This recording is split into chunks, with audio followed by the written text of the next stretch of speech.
Good morning, good evening, good afternoon. Welcome to another edition of Tech Niche Tips. I am your host, Joseph M. Smith. And like always, I have another special one for you. Now, this is special because it's somebody that I know personally. We went through this Course Careers journey together, and she is legendary for starting Course Careers.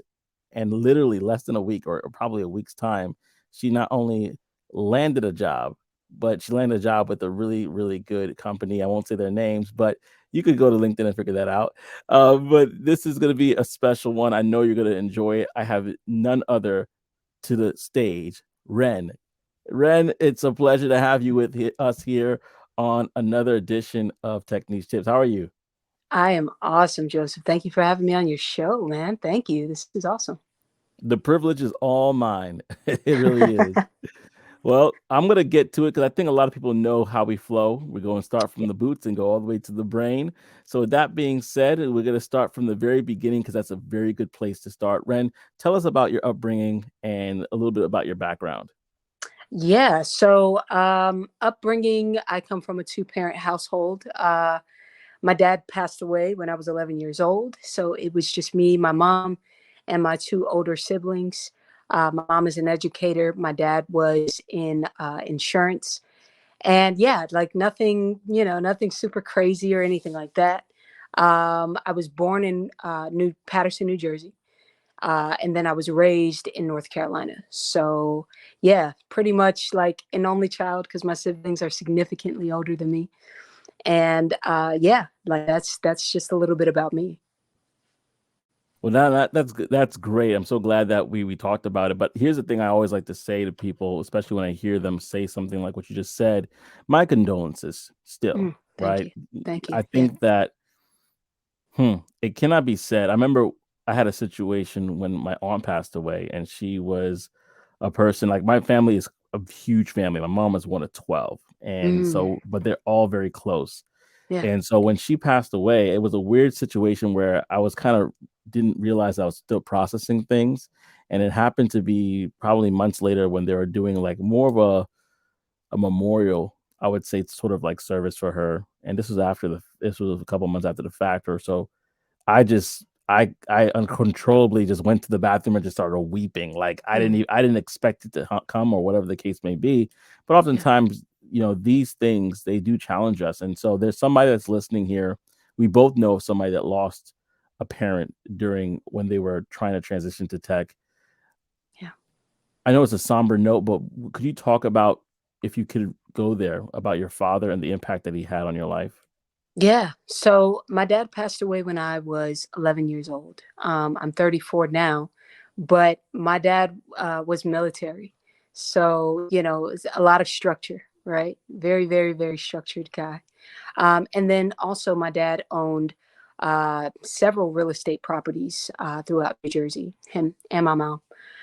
But, that taught me that discipline is key, right? Discipline is everything. And if you don't have it, the things that you have up here, they're not going to become a reality. It doesn't work that way. Right. So just simple things, that I do every single day that, I make my bed first thing in the morning. That is my father, through and through.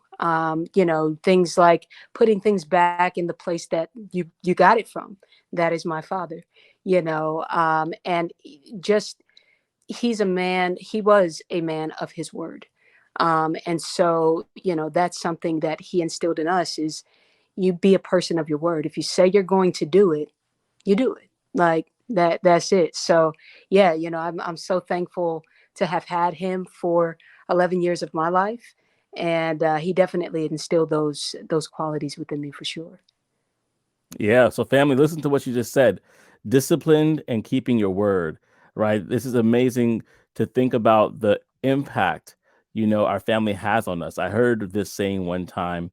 It says that Jesus may be in your heart, but grandpa lives in your bones, right? Come And on now. so Come on. there's things that we don't even realize that we've been passed down, whether it's genetically, hereditarily, these things are passed down to us and they become a part of who we are.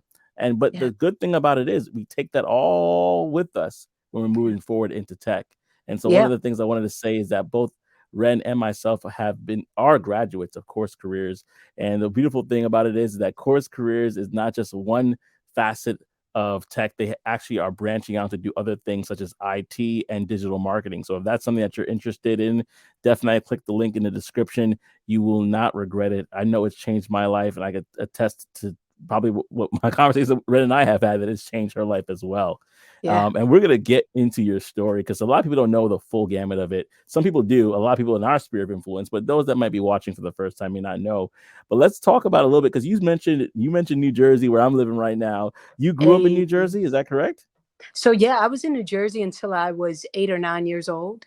Okay. And then my mom moved us to North Carolina, right outside of Charlotte, a little small town outside of Charlotte. And that's pretty much where I was raised. And then I eventually left there to live in Florida and Atlanta and DC. And I'm getting ready to move to Richmond, Virginia. All right, let's talk about Charlotte. Like, how was that experience moving from a city or a more metropolitan area such as New Jersey to a place Yeah. as considered quote unquote rural or country as Charlotte Yeah. or North Yeah. Carolina, I should say? It was honestly, it was cool. I went to a school that honestly wasn't, it was predominantly white. It was a predominantly white middle and high school, truthfully. And so that was, a bit of an experience, because when I was going to elementary school, in New Jersey, I was surrounded by people that looked like me, and a lot of Hispanics. It was just a minority halt, or hub, shall I say, at the private school I went to. So yeah, to come to North Carolina and there weren't many people that looked like me. It was like, okay, this is different. At least the area that I lived in, shall I say. But high school, middle school was actually kind of tough. I was actually overweight. I ate lunch in the bathroom stall. Like, people can't believe Mm, when I say that to this day, but it is the truth. mm, And it's weird, because I had friends, like I had like, one or two friends, but I was a loner. And that's, why I'm an introvert, kind of, to this day. But, I had good friends that were there by my side. But yeah, I was pretty much a loner all throughout middle school and high school. mm. I'm like to peel back the onion on that, because a lot of Yeah. people may be feeling the same way. They may be feeling extra, like I'm just an introvert or whatever the case may be. I consider myself more of an omnivore. I could function in Mm, either capacity. I yeah. do tend to lean towards the introverted part of myself, believe it or not, because I started living on my own at a young age, and that's a different that's a different story that I'm probably going to add on to this later on. But let's talk Right. about that. So you had said you had tough moments in middle school and in high school. Mhm. Is Can you kind of talk a little bit more about that? Like, what challenges did you face at that time of your life? Yeah. So when I was in New Jersey, I had a bully in New Jersey at the school that I went to, elementary school Mm, I went to, as well as the elementary school I went to when I moved to North Carolina. Then I had a bully in middle school. And then I had a bully in high school. Fortunately, in high school, my bully ended up moving away, I think maybe in sophomore year. So she was no longer present in the school. But I, just because of all of the trauma and all of the things that I had gone through, I just completely shut down. So I just kind of stayed like, I'm just going to stay over here and just going to mind my business. I don't want to ruffle any feathers or step on any toes. And, because of that, full transparency, it actually kind of made a people pleaser out of me, because I didn't want, because of all of that, it's like, well, I don't want to do anything. So I'm just gonna, hey, yeah, if you want to, and then you're just pleasing everybody. So, mm, wow. that was, a really tough time for me, just to go through, especially there was a cart, that I would, especially I went to a redneck school, high school Mm, specifically, um, very, very country, very redneck. So a lot of times I would grab a banana nut muffin from this cart that sold those muffins outside of the cafeteria, and then I would take it into the bathroom stall. and I would eat it in the bathroom stall until the bell rang for my Mm, next class. So I did that pretty much all throughout high school, just wow. to stay out of the way. Being a young Black kid, a young Black female, just in that space. Yeah, I figured it was best for me to stay out the way. Wow. And I think a lot of times, especially adults, don't realize the trauma that happens to a child at that age when things like that Yes. happen. Because I remember being in middle school myself, and I think it was the eighth grade. And Okay. all before that, I was always in diverse settings. Possibly a couple years before that, it was less diverse because I happened to get a scholarship to a private school for a couple of years. But in that eighth grade, I kind of went more to a pretty decent school, but yet it was more of it was in more of an urban setting at that particular time, and which is not it was nothing new to me, but for whatever reason, I got my bully there, and so Yeah. it Mm, was that experience that kind of uh, this jovial kid that was fun and loving and hang out with everybody became quieter, in that year. yeah. I Yeah. was I was definitely overweight at that time too, so that did Yeah. not help as well. And Same. so it was just kind of like it's amazing when you think back to your story and you realize as an adult that there may be some things that were actually done, Yeah. Yeah. the things that I would probably say is a challenge. It's definitely a challenge I whenever you're agree. thinking about Yeah, yeah, no, I completely agree. And I think, just uh being overweight as well at that yeah. time, and just, having that not a lot of self-worth or self-esteem. So therefore, not only was I trying to close myself off from everyone else because of the circumstances, but I was closing myself off because of what I felt about Mm, myself, yeah. within. So, and I think we have to realize those things, if you don't check them, if you don't seek help for them, they don't go away just because you become an adult. They don't Mm, go away just because, oh, I'm, 21 now, I'm 25 now. They go away, or they start to, kind of heal themselves as you do the work. And mm, so, true. I remember when I lost all of my weight, I was still thinking as the overweight me. And it's like you have to become a completely different person. It's not just in losing your weight, but it's also the mentality that you carry now. So Yeah. yeah, it was just a really good learning curve for me to go through. And that actually is a great segue to what I was going to ask you next. In regards to kind of finding that confidence and finding yourself, Mm. did that lead you to music, or was music always a part of your life even before the bullying Yeah, took place? music's been a part of my life since the very beginning. Both of my parents were ministers in the church. And so it was very imperative for my siblings and I to either sing or play an instrument. And so my sister is a singer. My brother plays the drums. I sing and I play the drums. So, it was just like I'm the best of both of them. They are the best. So yeah, music runs deep within, especially my mom's side of the family and my dad's side of the family too. Super talented. But I started taking music seriously around, like, I don't know, 18 or 19. Wrote my first song at 13, and then started actually getting out here to like make connections in the music industry around like 18, 19 years old. And then that's kind of when I just went for it, and I took it from there. Oh wow! So now you left where you were in North Carolina. You moved to where did you move to? Yeah, so during college, I went to Florida, left there, came back to North Carolina, and then I moved to Atlanta. Oh, Atlanta. So yeah, you Yeah, went to hot Atlanta to get I was in Hot connected in Atlanta. in the music industry. So tell me a Yeah, little bit about that. So how because that's not an easy thing. I mean, I yeah, just spoke to Tamara, and if you want to check out that if you definitely check that out. She's a definitely. musician, but to support the musician's journey, you have to take odd jobs. You have to do odd things just to kind of Yeah. survive. Can you talk about that? Because a lot of people don't know the struggle of a musician. Woo. Uh, oh man. So if I'm being honest, so I've always had this mindset.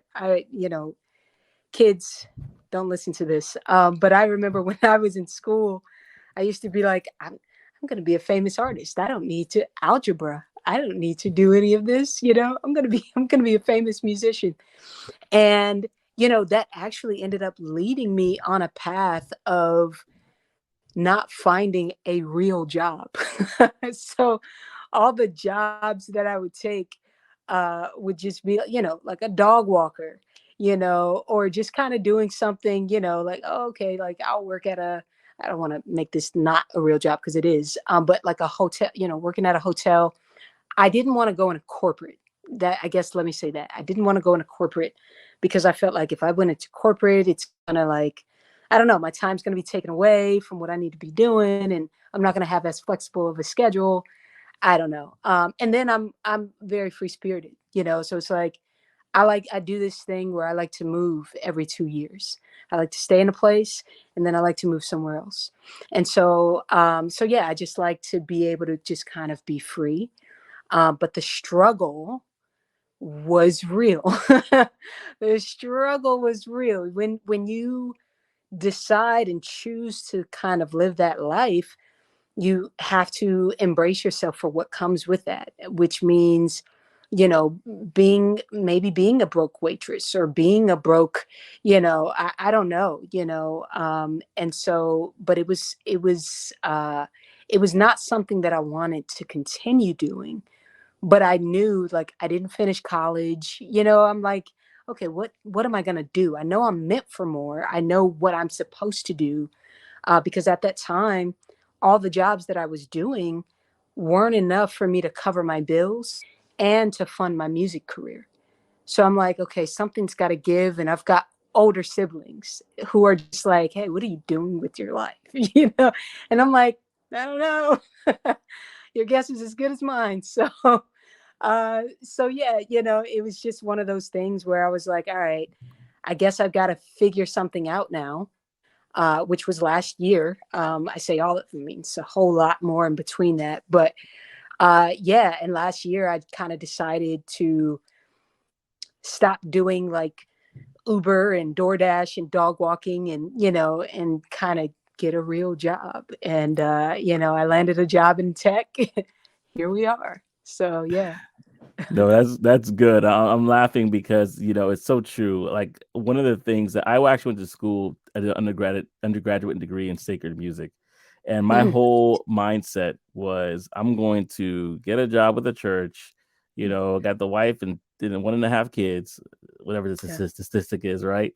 Yeah. And live in the area, have a white picket fence, and call it a day.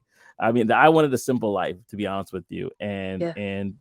it kind of happened that it kind of didn't. So a part of me realized though that I had other dreams and aspirations such as songwriting and things of that nature, and I needed to get some other form of income to support that because you got to pay people, producers, and all these different things, right, to get Yes. that Yeah. done.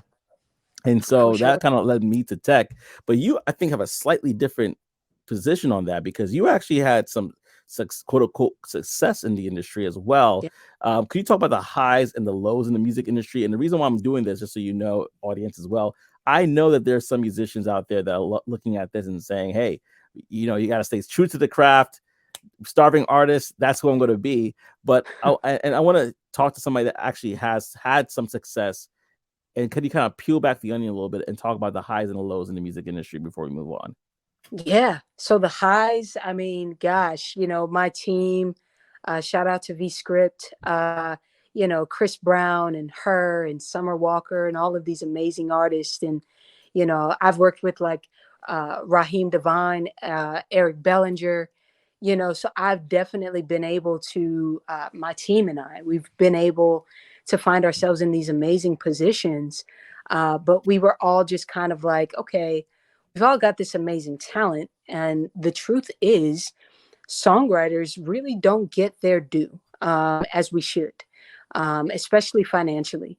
So, it's like, yeah, okay, you've written for so and so, or you've been in the studio with so and so, you've made great connections, but you've still got to pay your bills, you know. And so that's what it was. And my best friend Rob is also my manager, my music manager, and my business partner. And so we were having a conversation, I think about a little over a year ago, probably like end of 2021. And we were just like, we're doing this wrong. Like, he works in insurance, so he had like a real job, you know. And I was a dog walker, but we both felt like we were doing this wrong because within our circle, within our songwriting team, everyone had such an amazing talent, but nobody had the money. Mm. And so it's like, you know, if you're thinking about promotion and music videos and, you know, getting your wardrobe together, you know, paying for songs to be copywritten, you know, all of that costs money, you Yep. know. And so it's like, okay, well, if I'm getting paid X amount of dollars and my rent is this much and my light bill is this much, you know, what more do I have to invest in this, which is what I want to do every single day. So it was, we were starting to get frustrated because it's like, okay, I'm sitting on all of these songs that we know we want to push, but in order to push it, it's going to cost us some money. And then, you know, I'm looking at ways that I can cut, you know, what do I need to cut out, you know, in order to be able to afford this. And the reality is there was nothing that I could really cut out. Maybe, I mean, sure, eating out, you know, but there was really nothing major for me to cut out. Like, I didn't have any, you know, any credit card debt, you know, I didn't have any of that. And my rent wasn't astronomical, but I was still struggling to fund the dream. So, you know, at some point it was like the light bulb went off. Like, okay, it's no longer, it's not the 90s, right? Where you could be discovered in a gas station, right? You've got all Speak of on it. these. Yeah, you know, you could be Mm. discovered in a gas station, or, you know, at your cousin's house, or you could get your demo to P. Diddy or something like that. You know, now, because so many things are accessible, TikTok and Instagram and all of these different platforms, that are great for making it, you know, kind of easy, if you will, for you to be seen. But you've got to put money into the visual, into, you know, the editing, or, you know, studio time. So so yeah, that was what it was for me. You know, I was like, okay, God, I'm doing this wrong, and I need for you to give me some answers. Mm. Mm. And Yeah. you know what's so funny? A lot of people are thinking the same thing right now. They're like, "Man, I just feel like I'm doing something wrong." I felt Yeah. that way. I'm like, "Man, we have 5 kids. You Yeah. know, my wife is making a good amount of money. I'm making okay money, right? But we something is not right. I mean, I have this dream and this vision for music, and I want to do that, but something is not right. Something needs to change." Yeah. And I would encourage you, listener, if you're listening to this, to consider possibly that change could be a career in tech. And so if it's tech sales, which is what we both do as Yep. SDRs and BDRs, digital marketing, there's so many people that can use digital marketing for their businesses, Yeah. as well as IT. And let me go back to digital marketing, because if you think about it, if you go through this course with Course Careers, you might be able to start your own digital marketing agency. Like, that is profound, where you basically could have multiple clients. You could build them Mm, however you want to build them, and you could basically help them market their product and services to the masses. So don't yeah. delay. I'm sincere when I say this. You want to get involved with Course Careers, and maybe you might finish it as fast as I did, or maybe you might finish it as fast as Ren did, but you want to definitely get into it. And with that being said, Ren, let's talk about how you finished Course Careers. We know, and just for those that don't know, we're from the Anthony Harbin. That's two people put into one. Cyrus. Anthony O'Neill and Cyrus Harbin Tree.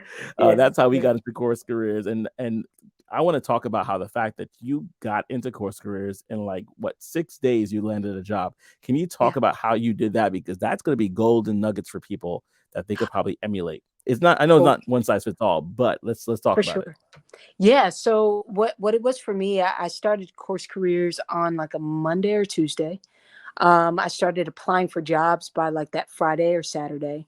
Got a call back on that Tuesday for an interview, and the following Tuesday I got the job. So all in all, it took me 2 weeks, but really from actually starting to apply, yeah, you're right. It did take me about like 7 days, 8 days, something like that. So yeah, it hunger. It was hunger. Yeah. It was hunger. It was like, okay, I had just I had an apartment downtown Atlanta, um, and it was getting to a point where I was like, okay, I'm overwhelmed with my bills. The money that was coming in wasn't matching the money that was going out. So ended up moving in with my brother in Atlanta. My year lease ended up ending. Moved in with my brother, was still walking dogs, and left my brother's house. Said, you know what? I'm going to come to my mom's house, kind of figure out what the heck I'm going to do next. And that was last August. And October, I started CourseCareers. And I move out into my new place in Richmond, Virginia, in less than 3 weeks. Or no, I'm sorry, 3.5 weeks. So, it honestly, the number one thing that I can say, I think every single day, what would my life be like if I didn't take that chance? Because that's the thing people have to understand. Like, this life is about chances. When I hear people say, "Oh, I don't know about spending the 450 because it would be 450 with the code." I don't know about spending that. You spend that eating out. Truth be told, you spend that eating out or buying things that Amazon delivers to your front door every day. And so this is more of an investment. Hmm. Where are you going to purchase something from Amazon and get a return on investment?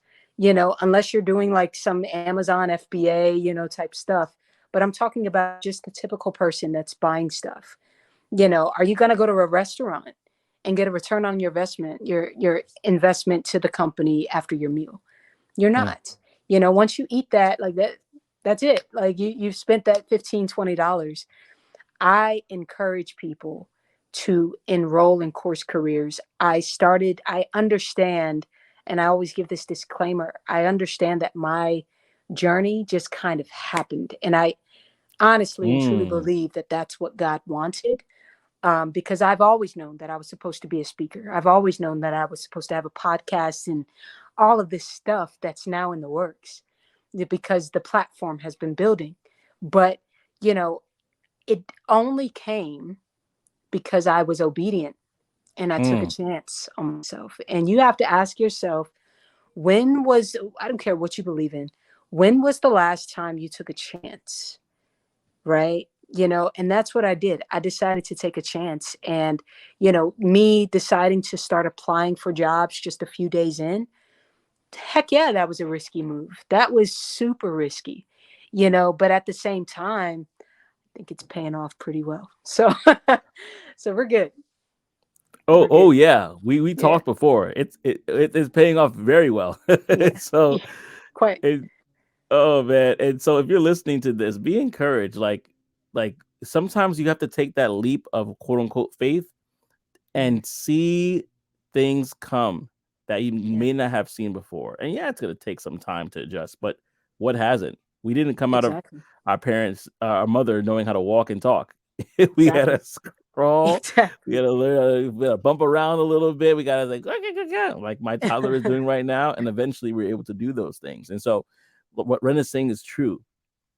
Be encouraged to know that she did not say that she had a background, doing software engineering. She did not say that she had a background with this, and that. She did not say that, she had happened to have an uncle that owned a tech company and said, okay, come on, work with me. She basically said from where she was at, she had a hunger, and that hunger commanded her. It prompted her. It propelled her to where she is right now, and that's.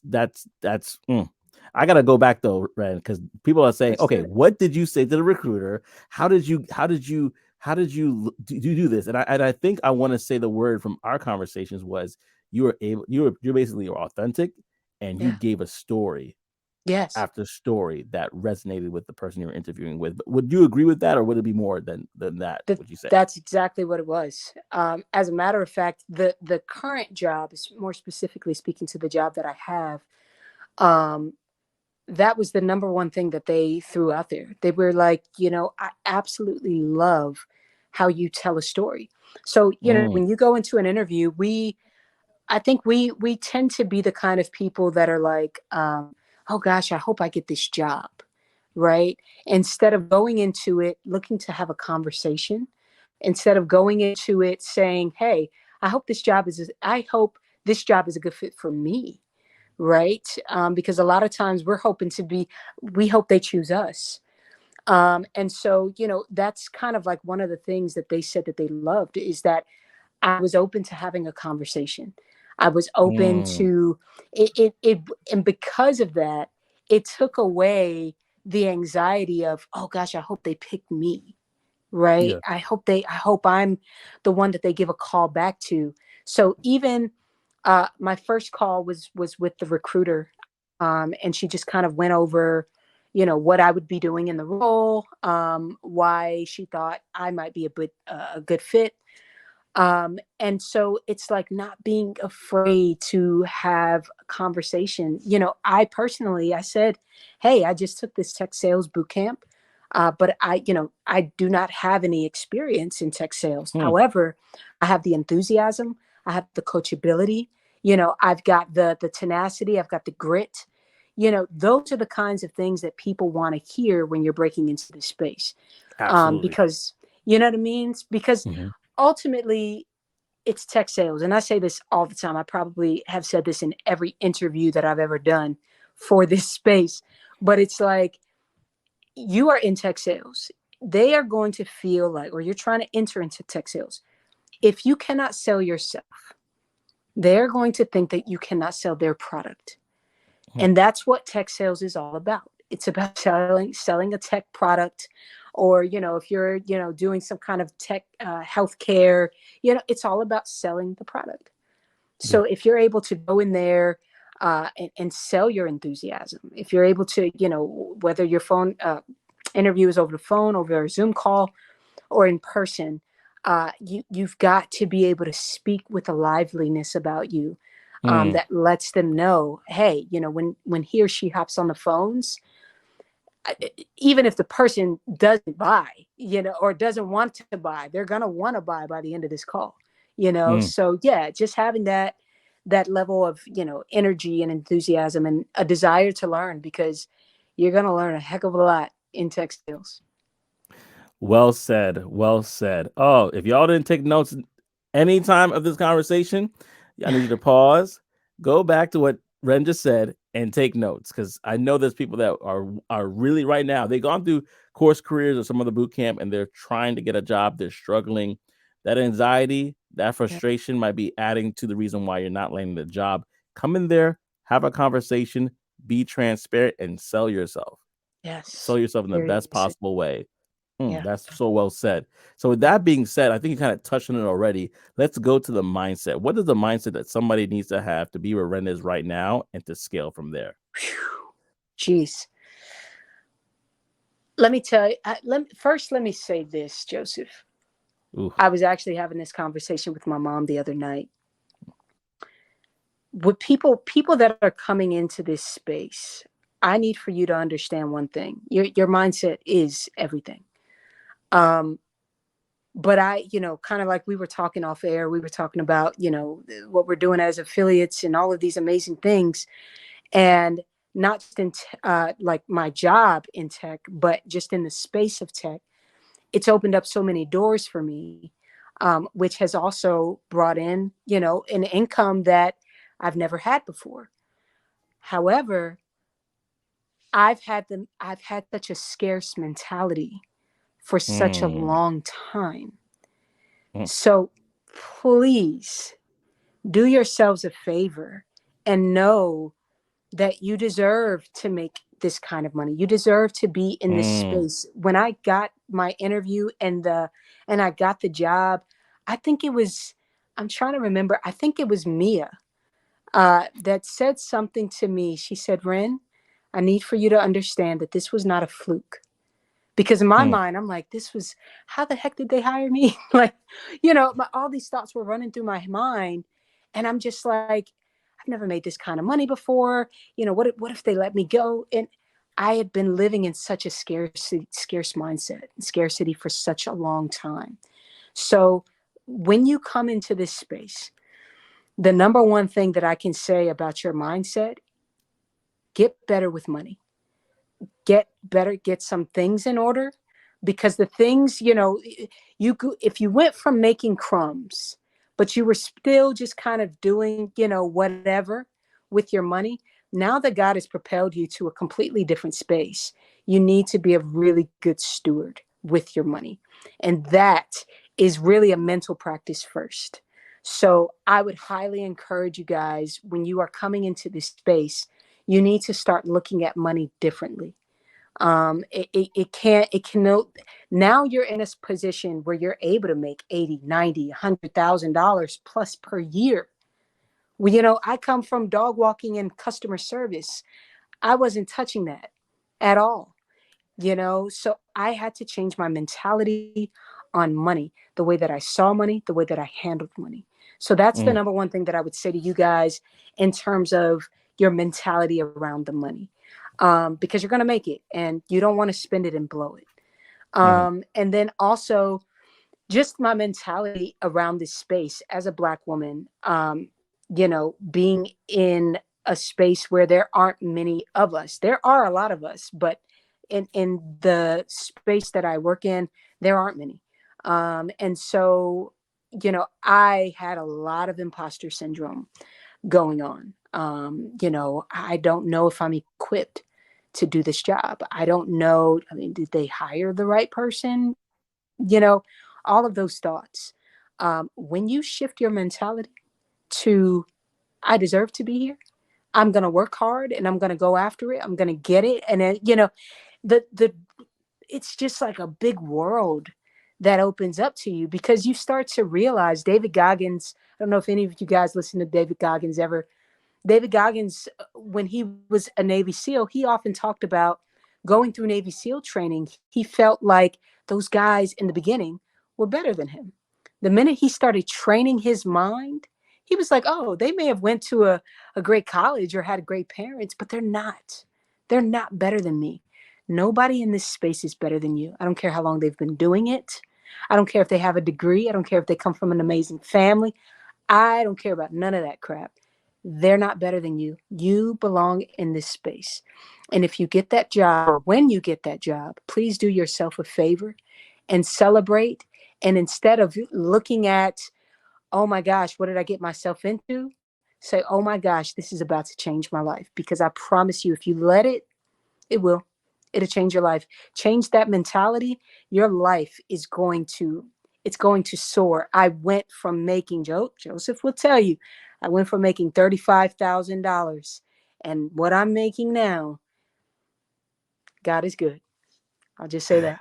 Definitely, God is good. And just to kind of piggyback on that, I'm going to talk about a couple of things because Ren says some things, but I'm going to fill in the blanks because some people don't understand. Let's Yeah. talk about the imposter syndrome for a second. She got hired from not just like a tech startup. She got hired from a pretty established company that is known in the field. I'm not going to say the name of the company, but she got hired from a pretty established company, and the offer that she received, many people that are coming into the field are like, ooh, I want that offer, Yeah. Yeah. And so there's a level of like, man, how do I steward this? So there was imposter syndrome, there was being able to steward it. And then that mindset that she talks about, that David Goggins has is this is, I'm going to, Yep. one more. Yep. A funny story I've heard of him was that, he gets challenged by everybody anywhere he Yeah. may be walking to do a push-up challenge or do a Yeah. pull-up challenge or do whatever. And they decide to challenge this man, which I don't know why they would, but they do. And he is like, they're going, and the person's getting tired. It's like, so David, how much work can you do? He's like, one more than you, one more than you. And that's the mindset he has. He's like, I am going to break limbs. And One he's done more. this. He's literally ran with broken bones. I Yeah. don't know how Broken he did it. bones, broken everything. Yeah. Seriously. crazy mindset. His mindset is like, I'm gonna just beat you. That's all I'm thinking Exactly. about is beating you. And when Exactly. you stop, I'll stop. But if you don't stop, I'm gonna keep on going. And Exactly. you hit that mindset in tech, because there's people that I've seen. I'm not gonna get specific, but there's people that I've seen that have blamed their circumstances, have blamed even tech boot camps for not making it through, in regards Yep. to what they want to do. And I want to just say right now, hey, you are probably on the precipice of it. There's actually a picture of this where this guy, he's digging for diamonds, and he For gold. stops Yeah. and gets Yeah. Yeah. discouraged, and For he sure. goes back, and literally he's, as you could see in the He's so actual close. picture, he's so close. It's Yep. right there. But Yep. he turned back because he saw somebody else find a Yeah. little pebble of a gem Yeah. in another place. Yeah. And you are on the precipice. Yeah. Don't give up. One more. One more. And Yeah. and I love that, Ren. That was such a powerful soliloquy. I don't know if that's the right word I'm using, but that's a very powerful moment there. And I'm Yeah. glad that we're able to talk about it. Now, I Absolutely. want to promote my sis. She's got some things going on. And so right now I'm going to talk about it. Mental health panel. She's doing a mental health panel next week, Tuesday. Yes. I'm going to make sure this comes out in advance of that, so that way people can know to run to it. Do you want to talk about that a little quickly before we go? Yeah, for sure. So guys, I started Tech Tribe, and Joseph was on my first panel. Thank you so much, my friend. And so, yeah, it's just a platform for people that are pivoting into tech. Doesn't matter if it's tech sales, whatever avenue of tech. And if I'm being honest, I really wanted to kind of cater it for anybody, but definitely minorities that are breaking into this space, so they feel like they have a safe space here, but all are welcome. So yeah, I wanted Tech Tribe to just be a safe space for those breaking into tech. And the next panel that I have coming out is next Tuesday. That's February 21st, at 6:30 p.m. Eastern Standard Time. So I've got a panel. It's five of us, and we're talking about prioritizing your mental health Mm, in the tech space, very good. and just prioritizing your mental health in general, right? I'm someone that has struggled with anxiety and depression for many years. I have ADHD. So it's a very, very important topic to me. So I've got an amazing set of panelists, and we're looking Mhm. forward to going live. We'll be live on LinkedIn next Tuesday at 6:30. So yeah, if you're looking for just some kind of insight and some kind of tips, and just really an all around just great conversation about how to prioritize your mental health in this space, because it's a lot. It's a lot to just kind of like wrap your mind around. And yeah, so we just wanted to bring forth that panel to you guys, and I hope you all enjoy it and find some value from it. Fantastic. And I think, and I know they will. I know they will. Thank you. So thank you so much, Ren, for joining us on Tech Niche Tips. Thank you, audience, for watching. If you haven't, like, comment, and please subscribe to the channel. By you subscribing, it allows this channel to grow and reach a greater audience. Because trust me, if you have seen either any one of these interviews that we've had, there's been a treasure trove. There's been Mm. literally bags of treasure that is to be found in these. So again, thank you so much. And like I always Thank say, you.